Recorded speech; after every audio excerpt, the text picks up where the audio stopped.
We're here at Boston headquarters today, and I'm with Tim Morris, who's an adaptive athlete, and we're going to go ahead and go on upstairs and do the interview. We scheduled this on the 19th floor.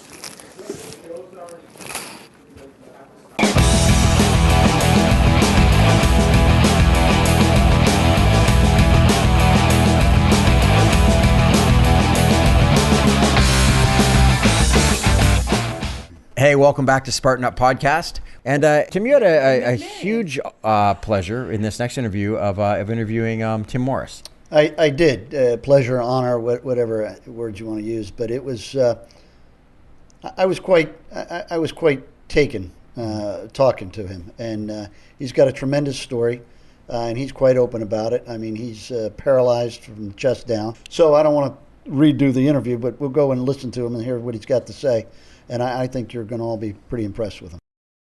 Welcome, everybody. We're here in Boston today at Spartan headquarters. It's my privilege today to talk to Tim Morris, an adaptive athlete and an SGX coach who's right here from Boston. A young man who's overcome some great challenge in his life and is quite an inspirational young man. So we're going to get a chance to talk to him, hear his story, and hope it has some impact on you. One summer night in 2007, I was on my way to a friend's house, distracted driving, not paying attention. I was answering the phone, and I was getting off the highway. I flipped my Grand Cherokee. I wasn't wearing my seatbelt, so Grand Cherokee began to roll. I came out the moonroof, and the Jeep actually rolled over my body, breaking my neck, breaking my back, all my ribs, which punctured my lungs and filled my lungs with a gallon of blood, and and mangled my shoulder, my hand. But fortunately, the injury, the injury caused paralysis. Fortunately, I wasn't paralyzed from the neck down. I broke my back and paralyzed from the chest down, with full use of my arms. I was laying in the hospital bed after a month coma. I was laying in the hospital bed. Here I was, broken and alone, and I realized that, I had plenty of time to think back, and I realized that I was the one that put myself in this situation, and there's no use to complaining about it. First of all, there's always, I always say, somebody always has it worse. There are other people out there who, would have broken their neck in a much worse situation, unable to or died. Yeah, unable to move their arms, or no longer breathing. At that point, I realized, listen, it was your decisions that put you in this situation, and it's really only you that can get you out of this situation. So, kind of from that point moving forward, it gave me a new perspective, a new appreciation for life. And after that point, I decided that, I was a big talker about things I wanted to do. I wanted to get into obstacle racing. I wanted to do triathlons. I want to. It was all in the future. Everything always stays in the future if you just talk about it, though. Not putting it into action. After my injury, I began rehab to recover, relearning to walk again. As a fundraiser to help me walk again, my best friend put something together where they were going to do an obstacle race. And so they raised a bunch of money, and we kind of quietly decided, I was going to show up on race day and be like, hey, I'm hopping in too, and we'll see how it goes. Listen, when you're injured, when you become a paraplegic, most people don't know anything about the injury. So I didn't know anybody else that was injured. I didn't know if anybody was ever did an obstacle race. Right. That was paralyzed. So we went out, we did this obstacle race. It was an incredible experience. Joe, the Sena, caught wind of it through I have a friend who owns a rehab recovery facility out in Los Angeles called Next Step Fitness. So through the channels, Joe caught wind of it, invited us out to do the Beast out in Vermont. It was the 2013 or 2014 World Championship race. Second race ever. Go big or go home. Yeah, right? well, that's Joe, right? Yeah, I love it. So we went out on this race course. 9 hours later, we made it 4 miles. The team was unprepared. Like the first one, it was fun, but it was like, it was like Fisher-Price, my first obstacle race, right? Nothing like the Spartan Beast in Killington, right? So we go out, 9 hours later. One of our guys was climbing a wall, dislocated his shoulder, and morale really just broke at that point. We ended up coming down the mountain, slightly defeated. Half of my crew, we were introduced to from New Jersey.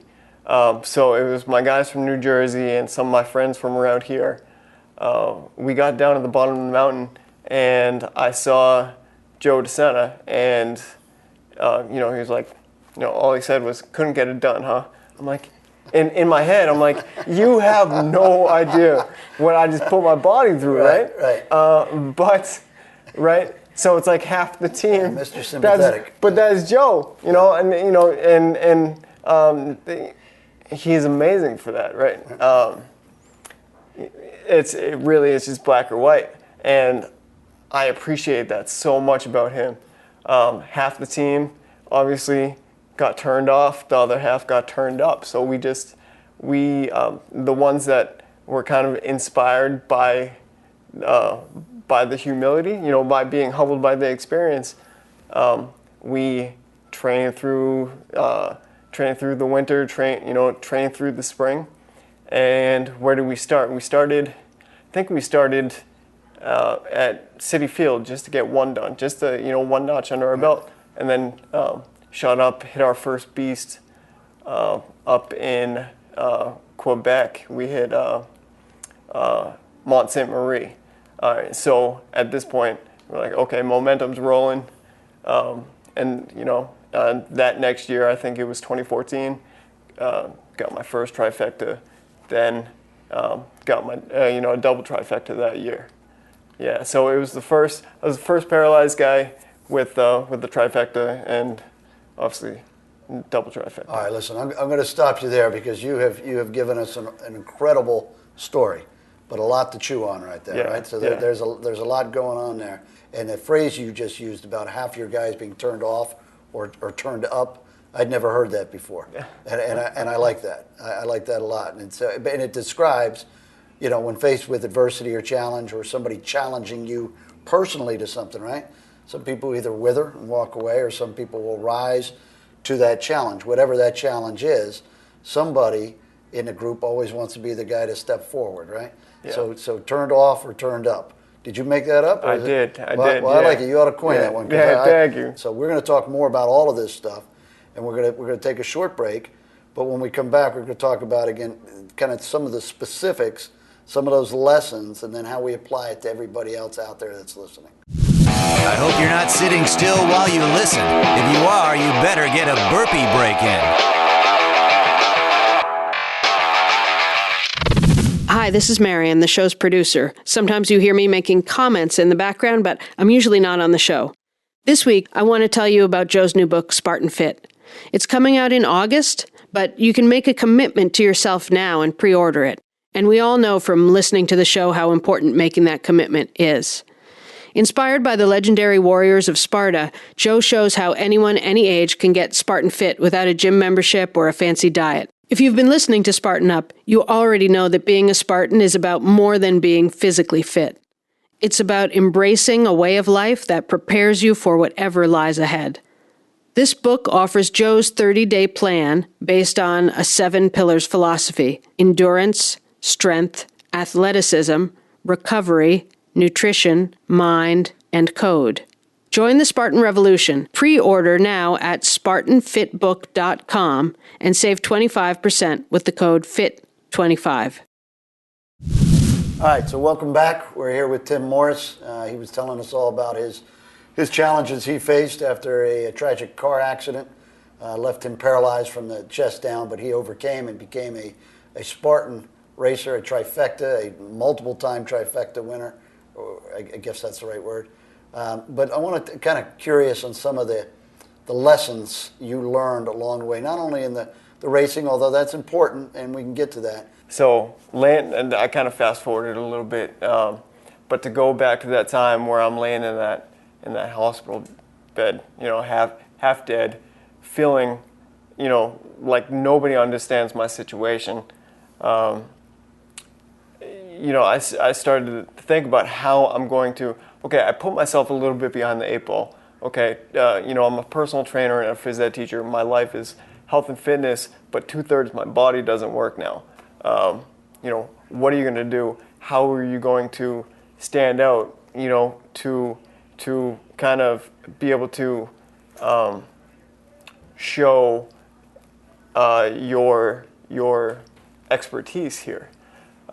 So, while I'm laying there and moving forward, I kind of developed, a life around, I just call them the 3 Ps. Need to start living passionately, right? Chasing things and not being half-assed, giving it 100% effort as you do it.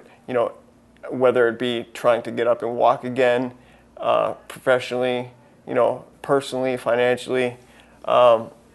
So really, as you're chasing things passionately, let's say professionally, as a phys ed teacher, I kind of didn't want to get back to it because I was going to require help. Even just getting up, hills to go to a field to get some activities going, or pulling stuff out of the closet. So I became, I studied for almost a year and became a certified strength and conditioning specialist. As far as I know, I think there are only 2 Paralyzed CSCSs, strength coaches, in the country, in the world. And I'm sorry, do you train adaptive athletes, or can you train anyone? The majority of people that, my verbal cueing is pretty strong at this point, right? Because I'm not able to physically show a person how to perform an exercise. You need to hit other senses for them to understand what you're talking about, what you're trying to get across. The motion that you're trying to get them, that they need to feel, and the focus that they need to have to perform a movement or an activity or a race. I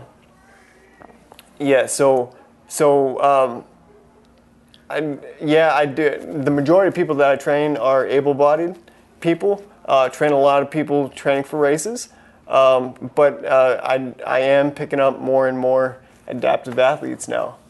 And when you're out on these mountains, we don't run a race for time, right? So kind of my thing is wheelbarrowing races. I want as minimal help as possible when I get out there. So my first race, there was a lot of carries, up 2 obstacles, up mountains. But as time goes, I want to amplify my performance. It's another lesson, like the 3 Ps, right? I'm trying to amplify my performance all the time. After I do a race, I look back, I deconstruct each obstacle, the entire race, and how can I do more? I want to do more on my own. Take less of the burden off of whether it be 5 of us or 15 people that want to be a part of this. Right. So got to the point where instead of using a chair, Fenway last year left the chair at the start line. I don't remember how far Fenway was, if it was 3.5 or 4 miles that day, whatever. Actually, Joe Sena and Tony started the race with me. It was up 4 flights of stairs. We wheelbarrowed up the top of that thing, they stopped. They're like, this is crazy, right? And then we kept going for another 3.5 miles. I left my chair at the start, picked it up again, at the end of the race. Now, so just to go back quickly then, so is that the first time you raced with Joe, or did he attempt, after telling you couldn't get it done, or asking you, or making that statement, I understand he went out and tried to run one with you, in your conditions, if you will. Yeah, he actually invited me out to meet him and Michael Mills, who is like the southern version of me, right? Okay. Him with his team down there. He invited me out to Ohio.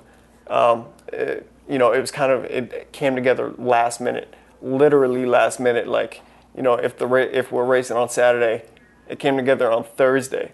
Me and two of my guys flew out to Ohio and met up with this whole group of southern dirtbags, and that's the name of the team. That's the name of the team down there. I just want to make sure. Yeah, it was 3 team believers and I want to start a civil war. Yeah, exactly. And then Joe gets tucked in, he gets taped up. Everything that Joe did to simulate being in a chair, they're starting the race in their chair. We have a tradition where I hop out of the chair and I just wheelbarrow, just go, and however long that lasts for. Whether it be like New Jersey, straight up to the top of the mountain, just wheelbarrow up, or go for a half mile. So Joe started out, and it opened Joe's eyes. It was. How do you train for? You wheelbarrow to train for wheelbarrowing, or a lot of handstand push-ups, a lot of just push-ups. What do you? Yeah. Because to me, I just can't even fathom what you're saying. Because I'm picturing in my mind, I do just across the floor where you put your those little round circle things. Yeah. And I put my feet on that, and I go across the floor. And quite frankly, across a basketball court, sideways, not lengthwise, is more than enough to make you into a puddle of sweat once you've reached the other side. Yeah, it's not easy. It's gliders, I think those things are called. Right? It's not easy. It's tough. So really, I can put my legs up on the chair and use the chair like somebody is holding my legs, right. And I just wheelbarrow. Just go, Constantly. go. Yeah. So that's one way to do it. Grip strength. Fortunately, I have really pretty significant grip strength. So I'm able to climb a rope, no problem. Just shooting right up there. Plus knowing technique, doesn't hurt, with the obstacles, right? Which is, we're taught to do that, SGX. So, Joe it was an eye opener for Joe, and one of the first obstacles we got to was the Mud Moguls, being, wheelbarrowing kind of being my thing. As everybody's going through this obstacle, me and my two guys just, quietly get out of the chair, begin to wheelbarrow up the mound, down into the underwater, across. I'm down there 30 seconds, come back up, and a ton of people around are like, "Oh my goodness, what? What? These guys are crazy." And three, four. Yeah, I think. But it's fun though. Suffering is fun. That's why people keep coming back to this, right? You just want to test yourself, and I like to suffer, I guess. So just push yourself and. Well, you like to achieve. Yeah. Yeah. The suffering is a byproduct, but. Yeah. It's a means to get to get somewhere, right? Yeah. So Joe loved it. Joe loved the experience. Still talks about it to this day. And just an incredible dude. So that first impression you get of Joe kind of seems like a hard ass, but then, you get to know him, and he really is one of the most incredible people I've ever met. Oh, he is. He is. Without question. But you may appreciate this. I saw the movie, the Revenant, is that how you say it? Revenant, yeah. And so, he's crawling, DiCaprio's crawling, and that's a real story, and his leg was broken. So I send Joe an email and say, "Hey, listen, I saw this movie. It's amazing. And this guy crawled and all this, and he's a broken leg."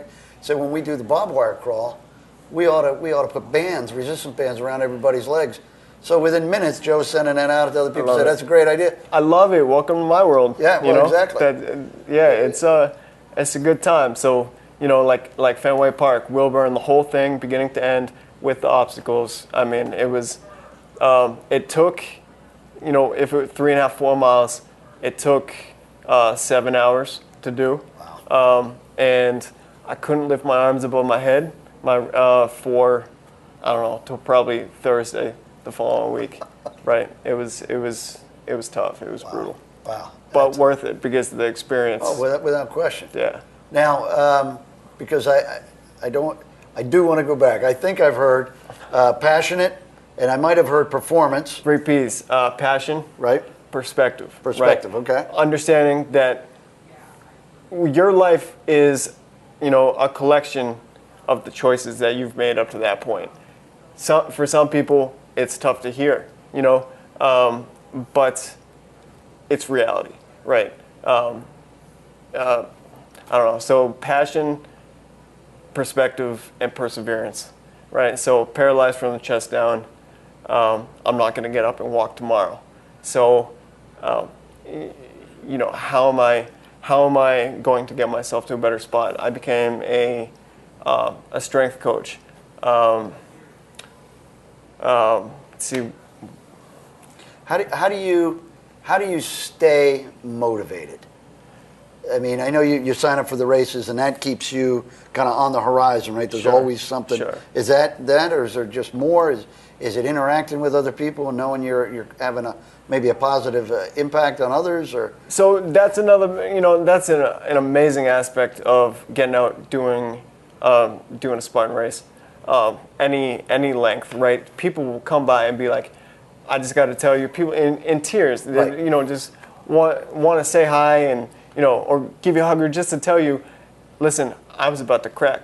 And then I saw you and I kept going. And I just want to say, after a race, I just want to say thank you for helping me finish. Where we didn't even interact. They just saw me down there, wheelbarrowing or, climbing up over a wall or up a rope, using just my arms. No, but your reality Yeah. affects theirs, right? Yeah, And they look yeah, over. so- It is very hard to quit or to feel bad for yourself when you go by them. Yeah. So I got to imagine that that's a very powerful feeling when you're out there. So I've seen some people that one race, they want to be one and done, but they get through that race, and obstacle racing, why I wanted to become SGX, because obstacle racing changes lives. And I wanted to be more deeply, entrenched, so it's really, a special, feeling when that you're having a positive impact on other people, which is what I've always wanted to do my entire career as a phys ed teacher. They're just, Well, I'm sorry, it's giving, right? Yeah. People who give, even go back to Christmas. When you give gifts, Yeah. most of the time, at least for my life, it feels better to give a gift than even to receive it, even when it's something you really want, right? Yeah. You feel good giving, and quite frankly, when you're on that course, you're giving other people motivation. Mm-hmm. You're giving them a lot of it. You're giving them a lot of inspiration and motivation, and you're making them do what you already had to do, is that self-reflection, right? You're, without even speaking to them, they can look over and immediately know they've got to assess themselves and kind of where they are in their life or what they're doing and how hard something is in front of them. And I would imagine it motivates more, 99% of the people that see, you've got to say, my God, if he can do this, I can do this kind of thing. And I just got to imagine that makes you feel good inside.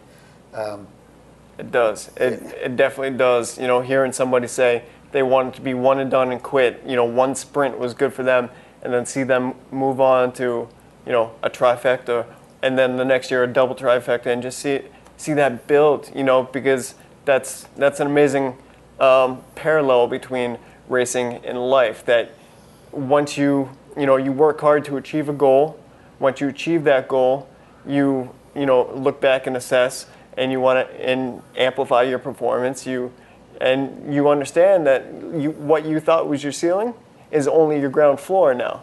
And, you know, you just build and build and build. It snowballs, and, you know, it develops a whole new person, you know.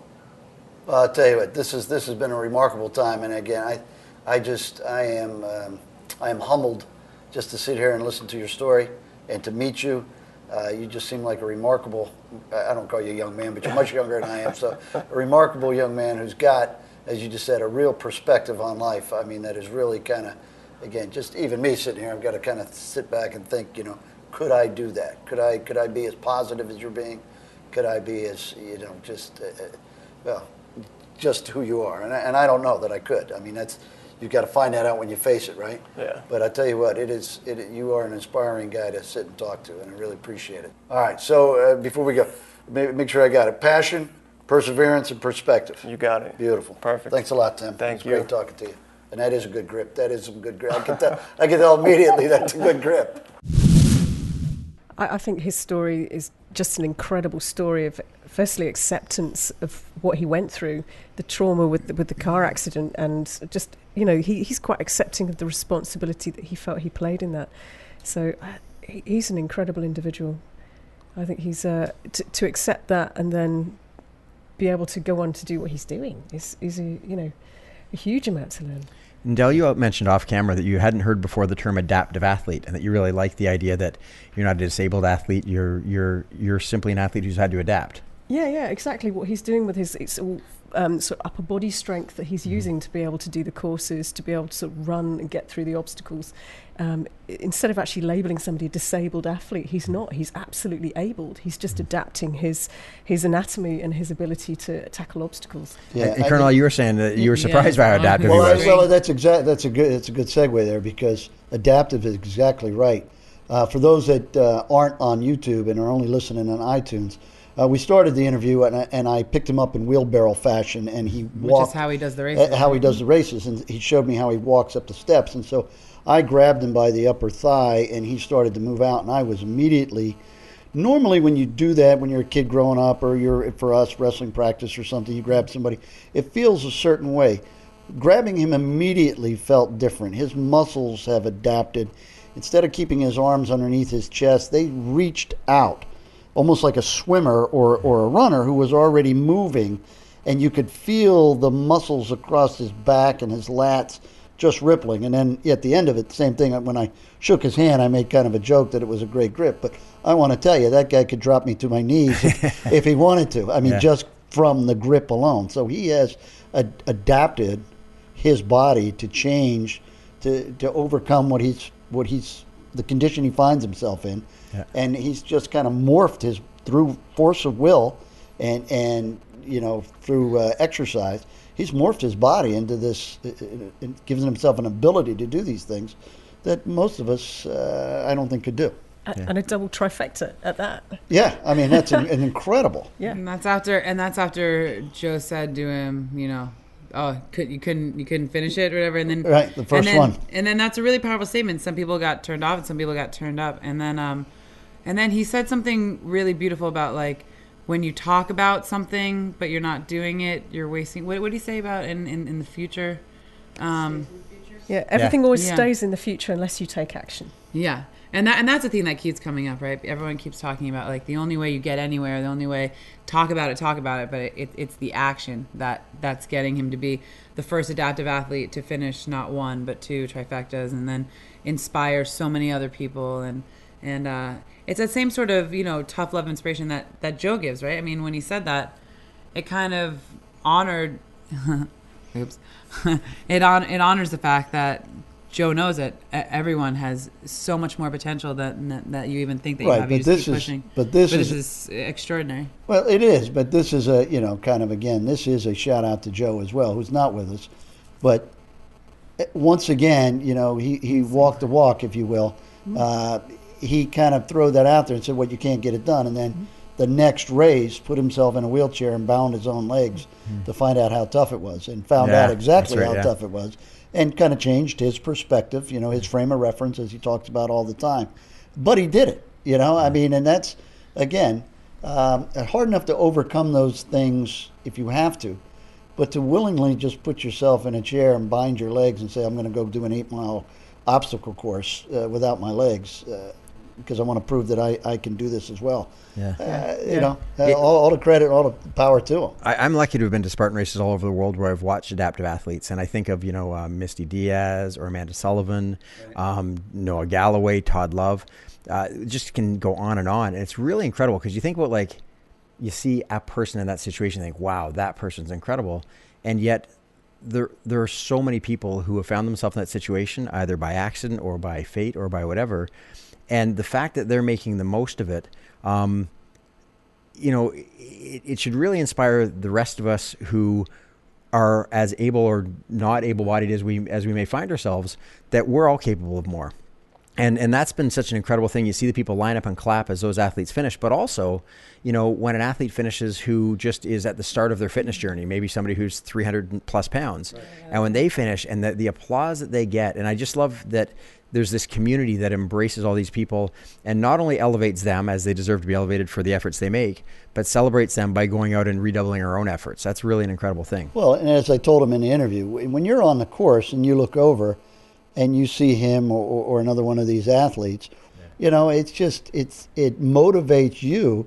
So that's what we're talking about there. We talked earlier about a gift, if you will. So he's giving to other people on the course as well. He gives them a lot of energy and a lot of spirit and motivation, treated. Right? Everyone's getting treated. Right, going back to Nate Carr Jr., right? It applies to anything. Yeah, absolutely. I think it just gives you a totally different frame of reference if everything's a bit more of a challenge, that you just adapt. He probably adapts his entire mindset. I mean, he was a fitness trainer before the accident, and he's still a fitness trainer now, but he just comes at it from a different, sort of passionate perspective. He did, and he talked about that he had to become better verbally. Yes. Because he used to just be able to show someone how to do it. Mm-hmm. And now he's got to actually, he said, it's upped his coaching game, if you will, because he has to be able to verbalize what the person has to do. So he has to become better at understanding it and then explaining it. And, that's, how would you ever envision that would be a consequence or that would be an outcome? And it's funny with these things, we look at how somebody who's now in that situation has had to do that. And yet there are so many things that we should do. Do you know what I mean? Like, we should all become better at describing things. We should all become more empathetic. Shouldn't be a word. And but yeah, you're right. The word isn't should, but we all have the opportunity to get better at these things. That someone who's gotten better out of necessity, they can certainly be the example for the rest of us how we could get stronger and better in those areas as well, rather than waiting for something to force our hand. And that can apply to business. That can apply to any facet of your life, right? I mean, like, you might seem like you have insurmountable obstacles, and then you can always see someone who has even a harder situation who's able to figure out a way to overcome it and be successful. And it just didn't spend any time on why is me, and like you say, Joe just treated him like he'd treat any of us, and that's all he wanted. He's a true Spartan. And the adaptive athlete community has become a massive community, hasn't it? Yeah, huge, absolutely. Yeah. For show notes, video, and audio of this episode, visit SpartanUpPodcast.com/094. The Spartan Up Podcast is brought to you by Spartan. To find a race near you, visit Spartan.com.